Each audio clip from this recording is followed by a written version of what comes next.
Hello, mic testing. So hello and namaste guys. Hope सबैजना सन्चै हुनुहुन्छ होला, म पनि सन्चै छु हैन.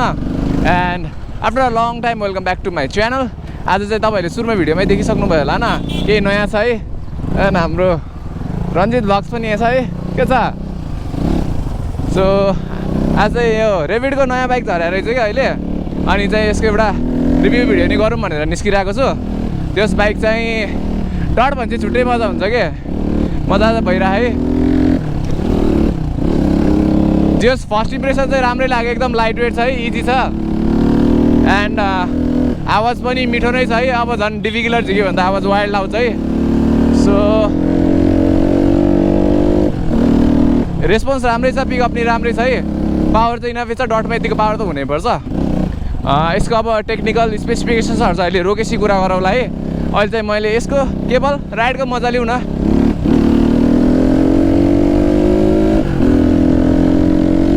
सो बाइक चाहिँ एकदम मजाकै छ भनौँ है. लाइट चाहिँ कम्फर्टेबल छ है, इजिली ह्यान्डलिङको लागि एकदम मजाको छ.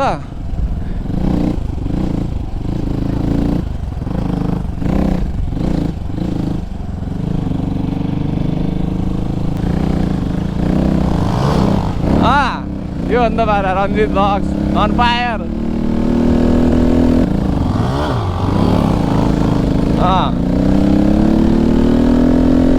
यो हो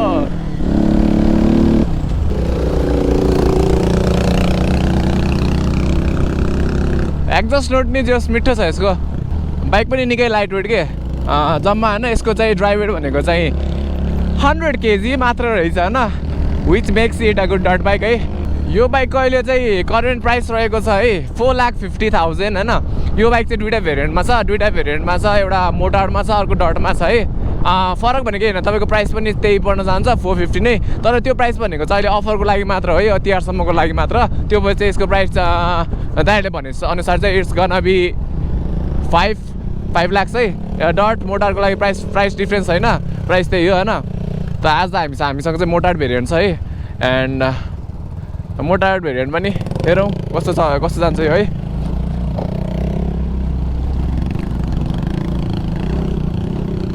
त्यो सस्पेन्सन पनि इजी नै छ. सस्पेन्सन अघि हेरेको मैले होइन, सस्पेन्सन पनि राम्रै खेलिरहेको छ है. अगाडि पछाडिको त यसको चाहिँ ग्यास चार्ज सस्पेन्सन भन्छ. यसमा टप इन माउन्टेन बाइकहरूमा हुने चाहिँ हाम्रो एयर च्याम्बर हुन्छ यो भित्र. अनि चाहिँ त्यो एयर एडजस्टेबल हुन्छ कि यसको सस्पेन्सन चाहिँ. त्यो स्कुटरको होइन फेरि उता अगाडिको बाइकको है. सो आज मैले कुदाइरहेको नयाँ बाइक चाहिँ है रेभिट 250 भन्ने चाहिँ नयाँ आएको बाइक रहेछ होइन. बाइक हेर्दा चाहिँ राम्रै छ भनौँ है. एन्ड चलाउँदा पनि मजा भएको थियो.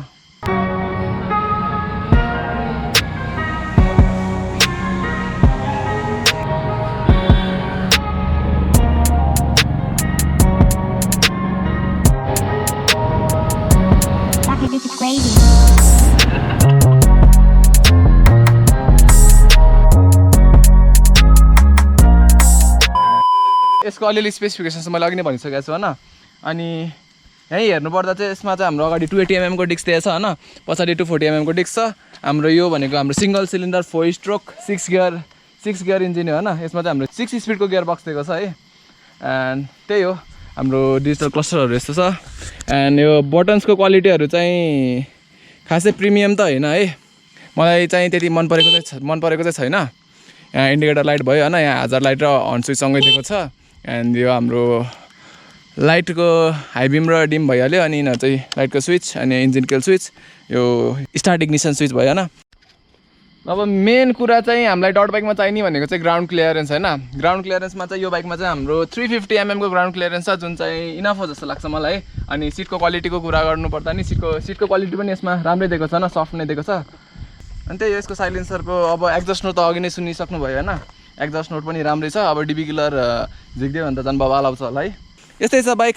अब अहिले चाहिँ हामी के भन्न सक्छौँ भन्दाखेरि यो बाइक चाहिँ अहिलेको मार्केटमा हाम्रो सबभन्दा चिपेस्ट रेन्जमा पर्छ. यो डट बाइक यसको प्राइस चाहिँ 450 रहेको छ. यसको मोटार भेरिएन्ट र डट भेरिएन्ट दुइटैको प्राइस 450 छ है. अनि चाहिँ यो प्राइस फेरि यो तिहार अघिसम्म मात्र है. यो पछि चाहिँ तिहार पछि चाहिँ दाइको अनुसार चाहिँ यसको प्राइस चाहिँ 5 लाख हुन पुग्छ है यसको प्राइस चाहिँ. अनि त्यही हो, तपाईँहरूले अब यो बाइक चाहिँ यता बिन्दबासिनी भन्दा अलिकति तलपट्टि छ यसको सोरुम. त्यहाँ गएर चलाएर टेस्ट राइड गर्न सक्नुहुन्छ। अनि यदि नयाँ लिन चाहनुहुन्छ भने मेरो च्यानलबाट जानुभएको छ भने चाहिँ त्यहाँ गएर चाहिँ एउटा प्रोमो कोड हानिदिनु होला न, S49 भन्छ चाहिँ मेरो प्रोमो कोड रहेको छ, त्यो चाहिँ हानिदिनु होला। एन्ड यही हो बाइक यस्तै हो। अब हेर्दा राम्रै छ, अब चलाउँदा नि मलाई ठिकै लागेको छ होइन। एन्ड अरू बाँकी कुरा तपाईँहरू आफै गरेर टेस्ट गर्न सक्नुहुन्छ। यो बाइकले चाहिँ हाम्रो चाहिँ 25 bhp को पावर चाहिँ हाम्रो 8500 RPM मा दिन्छ अनि यसको टर्क चाहिँ हाम्रो 22.5 न्युटन मिटर्स अफ टर्क छ। त्यो चाहिँ कतिमा दिन्छ भन्दाखेरि 7500 RPM मा चाहिँ यसको हाम्रो म्याक्सिमम टर्क गेन गर्न सक्छौँ, जुन एउटा डट बाइकको लागि ठिकै हो। अनि यो चाहिँ अरू डट बाइकको तुलनामा अलि लाइट वेट पनि छ है, त्यसको कारणले पनि चलाउन हामीलाई मजा हुन्छ होइन। यसको ड्राइभ वेट चाहिँ हाम्रो 100 kg रहेको छ। अनि यो बाइकमा चाहिँ हामीलाई 10.5 लिटर्सको पेट्रोल ट्याङ्क दिएको छ, तर चाहिँ उहाँ सोरुमको दाइहरू अनुसार चाहिँ यसमा चाहिँ 11 लिटरसम्म जान्छ अरे है, 11 लिटरसम्म जान्छ। यसको माइलेजको कुरा गर्दा चाहिँ यसको माइलेज चाहिँ अब कम्पनी क्लेम चाहिँ 30-35 छ होइन, तर चाहिँ हामीले चाहिँ एक्सपेक्ट गर्न सक्ने भनेको 25 देखि 30 सम्म मात्रै यो बाइक भएको माइलेज चाहिँ मेरो एक्सपिरियन्स अनुसार। अनि यो बाइकको चाहिँ हाम्रो एल्युमिनियम फ्रेम छैन होइन, यो बाइकमा चाहिँ हाम्रो क्रोमोली स्टिल मेटेरियलको चाहिँ फ्रेम बनेको छ। अनि मेन कुरा चाहिँ यो बाइकमा चाहिँ हामीलाई रेभिटले चाहिँ यो च्यासिस फ्रेम र इन्जिनमा चाहिँ 3 वर्षको वारेन्टी दिएको छ क्या हामीलाई, तपाईँको अनलिमिटेड किलोमिटर्स होइन। अब टाइम टु टाइम होइन त्यो इन्जिनले दिएको टाइममा चाहिँ सर्भिसिङ गराउनु पऱ्यो। अनि त्यो पछि 3 वर्षमा चाहिँ तपाईँको इन्जिनमा च्यासिसमा केही प्रब्लम छ भने त्यो चाहिँ इन्जिनले तपाईँले निःशुल्क बनाइदिन्छ भनेर चाहिँ कम्पनीको दावा छ। इन्जिन कार्बोरेटर सबै पर्छ। यो बाइकको सस्पेन्सनको कुरा गर्दा चाहिँ अगाडि चाहिँ हामीलाई अपसाइड डाउन फक्स दिएको छ है। एन्ड पछाडिपट्टि चाहिँ हाम्रो यसमा नयाँ टर्म युज भएको छ ग्यास चार्ज सस्पेन्सन भनेर दिएको छ। यसमा चाहिँ हामीले टायरको प्रेसरहरू जसरी मिलाउँछौँ त्यसरी नै हामीले यहाँ हावा हालेर चाहिँ यसको प्रेसर मिलाउन सक्छौँ है। अनि यसको मेटेरियल अनि यसको फिनिसको कुरा गर्दा चाहिँ मलाई अलिकति चित्त बुझिरहेको छैन है। चिप क्वालिटीको मेटेरियल्स नै लाग्छ मलाई यो सबैहरू होइन।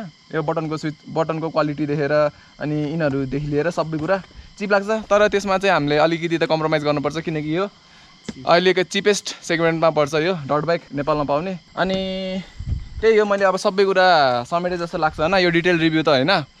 त्यही पनि अब यसको पछि अब बाइकको कस्तो आउँछ कमेन्टहरू म त्यही अनुसार यसको डिटेल रिभ्यू पनि ल्याउँछु है। एन्ड तपाईँहरू आफै गएर चेक पनि गर्न सक्नुहुन्छ। अनि केही कुरा चाहिँ यस्तो सानतिनो कुरा चाहिँ सोध्न छ भने चाहिँ तल कमेन्ट डाउन बिलो होइन क्वेसनहरू। अनि त्यही हो, म त्यहाँ चाहिँ सकेको रिप्लाई गर्छु। पर्फर्मेन्सको कुरा गर्दा पनि ठिकै लाग्यो मलाई है। अब यतिको यो अब प्राइस रेन्ज अनुसार हेर्दाखेरि हामीले चाहिँ अब अरू बाइक जतिको चाहिँ एक्सपेक्ट चाहिँ गर्न सक्दैन यो बाइकमा, तर चाहिँ जस यो प्राइसको हिसाबले चाहिँ एकदम राम्रो छ बाइकहरू है। मेटेरियल पनि अब सबै प्राइसकै हिसाबले राखेको छ भनौँ है। मलाई पनि त्यति खासै भन्नाले राम्रो त लागेन होइन, तर जोस् चित्त बुझाउँछ अलि यो बाइक म्यानुफ्याक्चर गर्ने बेलामा चाहिँ होइन यो अलिकति यो फिट एन्ड फिनिसको अलिकति ध्यान राखेको भए चाहिँ राम्रो हुन्थ्यो कि। यस्तो यो प्लास्टिक नै एकदम चिप क्वालिटी प्लास्टिक युज भएको छ कि यसमा, तर ठिकै हो। अब डटको मजा लिनुहुन्छ अनि तपाईँहरू भर्खर बिगिनरहरू हुनुहुन्छ भने चाहिँ you can try this bike. अलिकति हार्डकोरहरूलाई चाहिँ म चाहिँ सजेस्ट चाहिँ गर्दिनँ होला यो बाइक है। सो गाइज यति भयो। होप तपाईँहरूले रिभ्यू राम्रो लाग्यो होला, तपाईँले खोजेको क्वेसनको आन्सरहरू मेरो यो भिडियोमा पाउनुभयो होला होइन। So guys this much for today है।